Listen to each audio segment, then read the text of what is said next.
Hello and welcome to Markets View at Deven Choksey, a daily market podcast where we decode the Indian financial markets. Let's get started with the global market update like every day. To start with the Asian markets opened largely higher, tracking global cues where Hang Seng was up around 2%. The GIFT Nifty is higher, which is indicating a gap-up start for the Indian markets on Fed policy. US futures are also higher after cash markets ended in the green in the yesterday's session. The Dow Jones was about 37,000 for the first time ever on dovish Fed policy statement. US market rises for fifth straight session on Fed policy. The key indices are up over 1% each. US Fed keeps benchmark rates steady at 5.25% to 5.50% for the third straight time. US November PPI remains unchanged at 0% on a month-on-month basis versus estimate of 0.2%. Again, if we talk about the stock-specific momentum, Pfizer was falling around 6% after company forecasted 2024 sales substantially below previous estimates. Talking about the yield, US 10-year yield is below 4% for the first time since August on rate cuts indication in next year. And lastly, about the energy pack, the Brent crude is rising above $74 a barrel after US crude inventories fall more than the estimate. And gold sees a sharp rise in the global markets as US Treasury yields fall and dollar index is below 103. So these are all the global market trends one needs to consider. The Asian markets have opened largely higher. The US market did show a lot of action in the yesterday's trade when it closed. Overnight, as well as the GIFT Nifty is also trading higher, which is a positive momentum for the domestic market. Let us now take a look at the trade setup for today. Consider it as a very important trading session as it is the weekly expiry day, the Thursday trading session. The market smartly recouped losses in the last couple of hours of trade and ended flat with a positive bias in the yesterday's trade. With 20,800 to 20,850 holding as support for the last 6 days and smart recovery today, the Nifty 50 seems to be preparing for a march towards 21,000 to 21,100. In the yesterday's trade, Sensex rose around 34 points to close at 69,585, while Nifty gained around 20 points to close around 20,926. Clearly, there was a lot of stock-specific action which we did witness, but there was volatility as well. The dip was bought into indicating the buying interest at lower levels.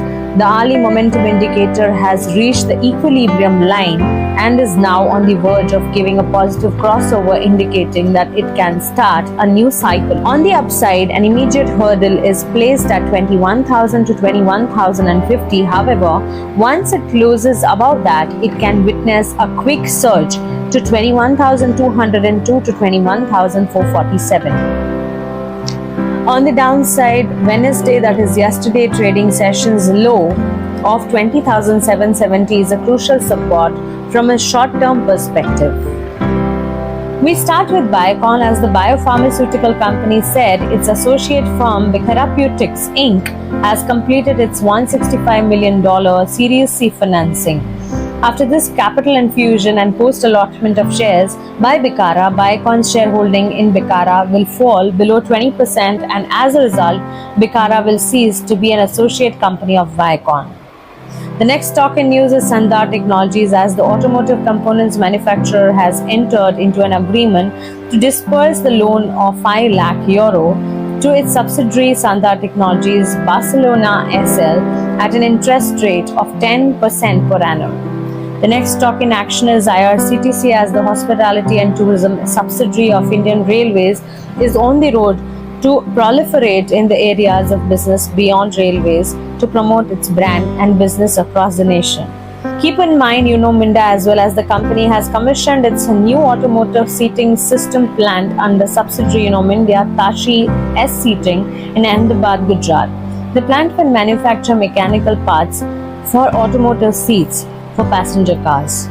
Keep an eye on NBCC as the state-owned construction company has received an order worth 1,500 crore for the construction of 1,469 warehouses and other agri-infrastructure under the world's largest grain storage plan in the cooperative sector at various locations in India from the National Cooperative Development Corporation. Gokul Agro Resources is in focus on the back of news as the company said its step-down subsidiary Morrigo Indo Holdings has completed the acquisition of a 25% stake in PT Ria Pacific Nabati in Indonesia. And last but not the least, GM Pfaudler will be in focus as the Patel family through Miller's Machinery Company has completed the acquisition of a 1% equity stake in GMM Pfaudler from Pfaudler Inc. through an off-market inter-state transfer between promoter at 1700 rupees per share. The Patel family's shareholding now stands at 25.18% and they remain the largest shareholder of the company. So these are all the stock-specific news which one needs to consider. Quickly, let's take a look at the FIs and DIs data. The foreign institutional investors net bought shares worth Rs 4,711 crores, where domestic institutional investors sold shares worth Rs 958 crores on 13th of December. So with this, we come to the wrap of our podcast session for today. However, please consider that it's a session on weekly expiry and hence there will be a lot of volatility which one needs to consider. Of course, there's economic indicative action both in global markets as well as domestic markets. So don't forget the triggers which are coming into the markets. Nevertheless, irrespective of market conditions, research is the backbone of successful portfolio creation. Wealth creation is an art that we understand. We at Deven Choksey have our exclusive research services which are powerful and successful. To avail our exclusive research services, we invite you to join us. Just click on the link below and you are done. Fill in your basic details and our team will reach out to you. So don't wait any further and embark on a wealth building adventure together. Thank you and have a nice day.